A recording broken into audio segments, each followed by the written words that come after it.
I made a scrapbook of our first year of our backpacking trips and day hikes we took. Let's read it together. Let the adventure begin. Day hiking, backpacking, car camping, 8 nights in a tent, 86.1 miles, 17 days hiking.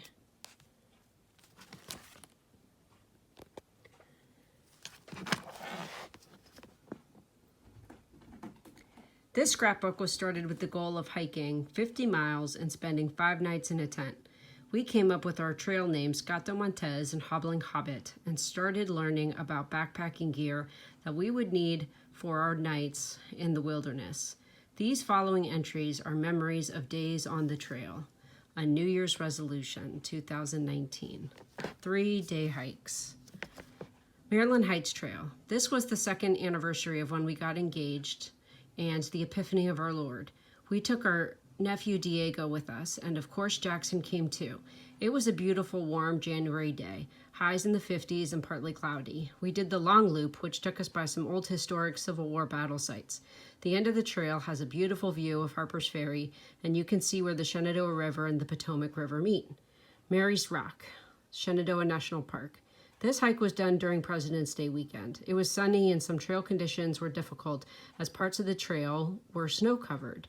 We parked in the Panorama parking lot since Skyline Drive was closed.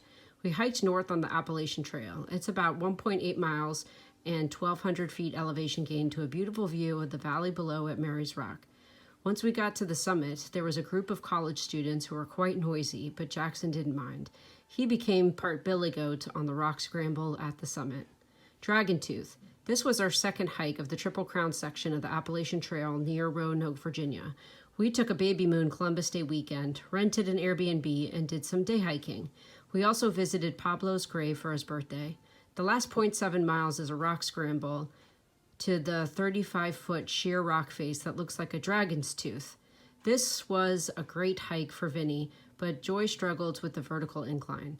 It still was a warm October day, and views were beautiful from the top of the tooth.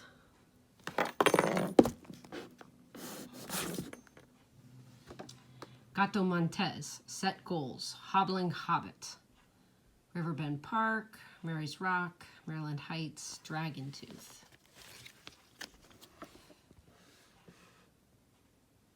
This was our first backpacking trip. In June of 2018, Hobbling Hobbit got interested in backpacking, but due to several unforeseen circumstances, her and Gato Montez weren't able to take any trips in 2018. Since it was still cold in early March, we decided to rent a pad cabin, Rock Spring, in Shenandoah National Park. It was a rustic cabin that is a one-room cabin with a wood-burning stove, a table inside, and bunk beds, a front porch with a picnic table and fireplace. There is an outhouse 150 yards away and fresh water source. This cabin is 0.8-mile hike-in from Skyline Drive. However, it snowed about 6 inches on Skyline Drive the day before our departure, and our 8-mile hike-in turned into a 5.8-mile hike-in and 2,600-foot elevation gain. We parked at Lower White Oak Canyon lot and hiked up Cedar Run Trail to Skyline Drive. From there, we crossed over and hiked up the Appalachian Trail northbound for about 2.5 miles to Rock Spring Cabin. The snow was beautiful, and it was about 2 inches at the base and 6 inches up at Rock Spring. The waterfalls, also Cedar Run, were also glorious as well. The whole way up Cedar Run, Jackson kept trying to herd us. We loved this hike and surprisingly didn't notice the mileage or the intense incline. Jackson loved every minute of it. Once we got to the Appalachian Trail, he tried to dig a cave to take a nap. The cabin was very cute and cozy and had some games and deck of cards inside. Unfortunately, we didn't know how to work the wood stove properly, so it was a cold night with Hobbling Hobbit, Gato Montez, and Jackson in a full-size bed. We went to bed shortly after dinner to try and huddle in our bags to keep warm. When we woke up the next morning, it was a warm, sunny day. Highs were in the upper 60s at the base. Welcome to Virginia weather. This was a fun trip where we got out to try out our backpacking gear, minus our tent. Mountain house meals are the bomb. Baby, it's cold outside.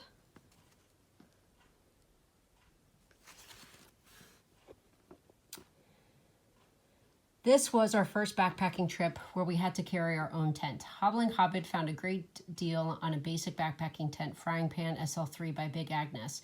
It's a little heavy at 5 pounds, but if divided between us, doable. This trip was in the South District of Shenandoah National Park. You start at Black Rock Gap parking area and hike north on the AT. Almost 0.5 miles in, we saw a massive jumble of boulders and jagged rocks that make this impressive summit view of Black Rock Gap. We continued on the Trayfoot Mountain Trail and enjoyed the solitude, although overgrown, of the trail. We must have picked off 15 plus ticks off Jackson.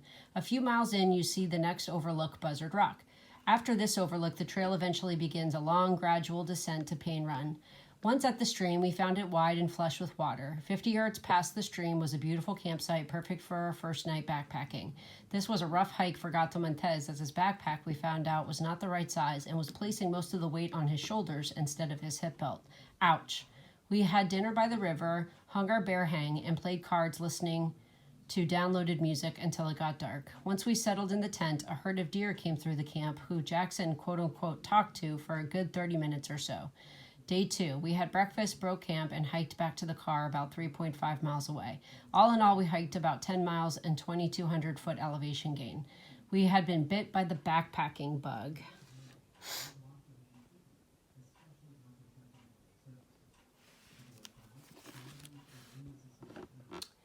This was my second favorite backpacking trip of the year.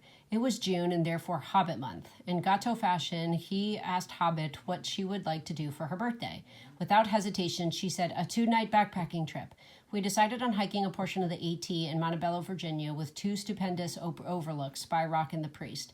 It was a surreal weekend for backpacking weather. Sunny, clear skies, 70 during the day, and low 50s at night. Ideal. The only surprise was the wind advisory in effect of 30-mile-per-hour winds with gusts of 50-mile-per-hour winds. This was the point-to-point hike starting at the fish hatchery to the Ty River parking lot off Route 56. Spy Rock is nestled off the AT. It requires an intense rock scramble, but if you can brave climbing up the rock face, it gives you a 360-degree views of the Ty River Valley below. This is arguably one of the best views in Central Virginia. The hike is a strenuous one with no water source, so we were carrying enough water for the night as well as our hike to the Priest the next day. There isn't much to see on the ascent, however. We did see an old friend, quote, Treebeard, who kindly lent us his boughs to take a break. Once at Spy Rock, there was a grassy area with some pre-existing campsites with fire rings. We met a thru hiker, Patrick Roadrunner, who shared a campsite next to us. We set up camp quickly so we could climb the rock face to see the view we worked so hard to see. It was nothing less than magnificent. We rested, taking in the beauty before returning to camp to cook dinner. You don't hike this section of the AT without enjoying a sunset from this expanse. Once it got dark, we built a fire until going to bed. There is something cathartic about watching the coals of a glowing campfire. We were eager to get onto the Priest shelter, so we broke camp and had breakfast. Unfortunately, Hobbit did not account for how much fuel was left in the fuel canister, and they ran out of fuel after breakfast. Tip: always pack an extra fuel canister. Gato Montez wanted to hike back to the car, but they decided they could use the Priest shelter fire ring to boil water for dinner. The hike to the Priest was a beautiful stretch of trail on a warm, late spring day.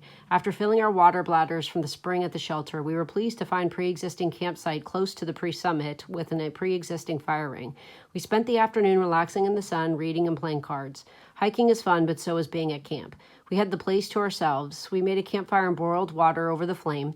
We were grateful to have a hot meal. Shortly after dinner, we walked to the pre-summit for another awe-striking sunset. The wind quickly picked up, and we quickly went back to our tent, reading to each other until we fell asleep. The next morning, we had cold breakfast since we couldn't get a fire going with the wind so strong. We hiked from the Priest 3,000 feet back to our car. All in all, we hiked 13 miles and descended 2,910 feet of elevation.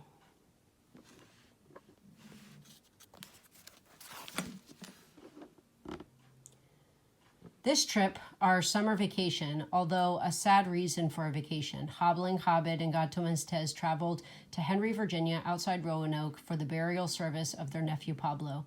Prior to traveling to Roanoke, Hobbling Hobbit took her mother to Staunton, Virginia to celebrate her birthday by taking her to a Shakespeare play at the Blackfriar Theatre. Hobbling Hobbit fell in love with the small town feel of Staunton, and Gattamontels fell in love with Roanoke. They both agreed this is where they would love to raise a family. If jobs could be found, and it wasn't so far away from family. After the burial, they decided to take advantage of some of the hiking opportunities near Roanoke. They ended up choosing an overnight backpacking trip to McAfee Knob, the most iconic photo spot in all of the Appalachian Trail. Once the top of the trail, a slab of rock juts out over the cliff hang, giving away to magnificent views of the Catawba Valley below. This rock slab reminds me of the scene in The Return of the King, where Gollum meets his end after falling off the rock cliff into the fire of Mount Doom below. It was a hot day in July, temperatures in the upper 80s in the valley below, but at least was not a summer scorcher. We were in low spirits on the trail due to just having buried our nephew and finding out we had our fourth adoption disruption in 16 months. However, about 2 miles into the hike, we found our stride and spoke of hopes of being parents and memories of Pablo. The trail leaves the McAfee Knob trail parking area off Route 311, and you travel 4 miles and gain about 1,400 feet in elevation. There are some pretty views along the trail as you climb to McAfee. You also pass by several AT shelters. Along the stretch of the AT, you can only camp in designated campsites or at AT shelters due to the high traffic this area sees a year. It was hot when we started out, but as we gained some elevation, it began to cool off, and there was a gentle breeze. We met a nice through hiker, Butter, at McAfee Knob, who was a section hiking this trail. He joined us as we walked to Pig Farm campsite, where we set up camp. A nice couple joined us just after dark after watching the sunset at McAfee Knob. The next day, we had a leisurely morning breakfast and hiked back to the car, then spent the next day in Roanoke exploring. We committed to coming back to hike Dragon Tooth as well as Tinker Cliffs, the Virginia AT Triple Crown.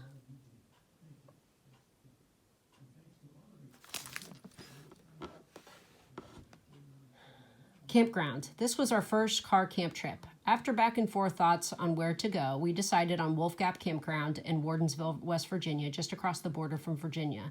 It's about 1.5 hours from Herndon, Virginia. This campground is in the George Washington National Forest and has 9 first-come, first-served campsites. There are vault toilets, but no running water.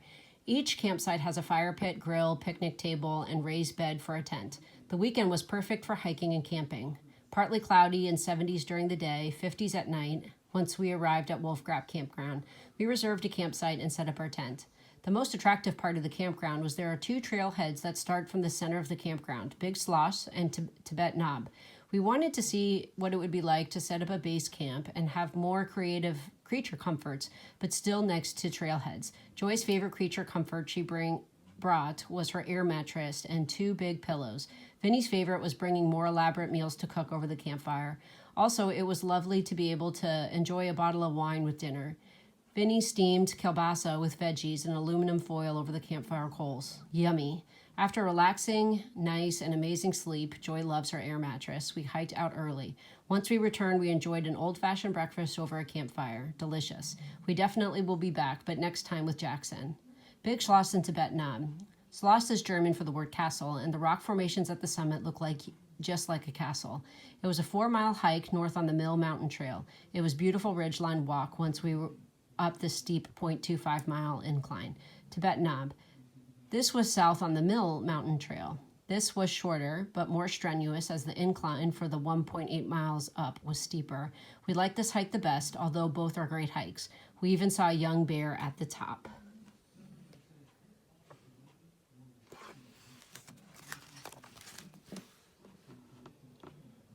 Dolly Sod's weekend backpacking. This was by far our favorite backpacking trip. Dolly Sod's terrain and vegetation is similar than that of eastern Canada and is glorious, spacious to behold. The weekend held bright sunny days and clear nights, although we did use our rain gear for a brief fall shower. The first night we planned on staying at a car campsite just south of one of the trailheads. Red Creek Campground. However, when we arrived, all campsites were already taken. We ended up parking by Beaver Dam Trail and carrying our gear about 300 yards from the road. It ended up being a perfect spot under some nice pine trees that opened up to a glorious clearing in full view of a spectacular sunset. We set up camp and ate dinner. Even though there was a fire pit, because of dry weather, there was a fire ban in the whole park. We settled into our tent early, knowing we would have an early start tomorrow. At 1 a.m., we woke up to a magnificent clear sky, and Milky Way was as bright as day. It was a sight to behold. The backpacking loop we chose was the North Loop, about 1,500 feet elevation and 12 miles total.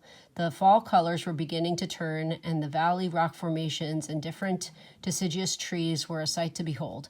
We found a lonely tree that we set up camp under along the Raven Ridge Trail. Prior to setting up camp, we crossed along Doben Grade, which reminded us of the dead marshes and was overgrown.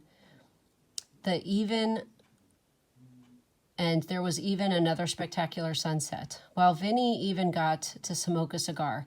The next day, we traveled the remaining 4 miles back to our car, already planning when we would return. The trip marked our 8th night in a tent and about 80 miles of hiking for the year.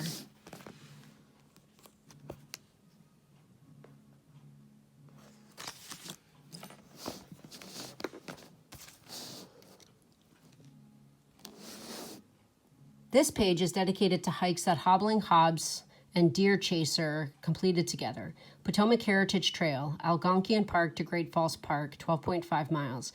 This is a trail that follows the Potomac River and is generally secluded. It is relatively flat and is a nice getaway from still close to home. Jewel Hollow at Mary's Rock, Shenandoah National Park. This was a day hike that I did with my friend Christine. This was our first day hike together, and it was fun to get away. Not much elevation gain and lots of pretty overlooks on the way to Mary's Rock. This was much nicer than from the Panorama parking lot. Big Meadows Campground, Hawksbill Gap, 2.8 miles, and Rose River Loop, 3.8 miles. This was Hobbling Hobbit's second car camp overnight for the year and Jackson's first car camp trip. Hobbling Hobbit's friend, Emily, also joined. Big Meadows was a beautiful campground full of wildlife. On our trip, we saw a herd of deer with nursing fawns and a mama bear with her baby cub. The evening was spent chanting by the fire, cooking dinner, and later enjoying s'mores. Hobbs and Jax quickly fell asleep under a canopy of stars and listening to the crickets. The next morning, we hiked Hawksbill Gap, the highest point in Shenandoah Park. We took the long way up the AT to Salamander Trail and down Hawksbill Summit Trail. It was beautiful view at the top and not a strenuous climb. We head back to camp and had breakfast and began to pack up. Once packed, Hobbs and Jax headed to the Rose River Falls Loop and Dark Hollow Falls. This was an enjoyable hike. Recently, there had not been much rainfall, so the falls weren't very impressive, but still a gentle stroll through the woods by the stream. After the hike, Hobbs and Emily had lunch at Big Meadows Wayside and drove home. Emily loved her first camping experience.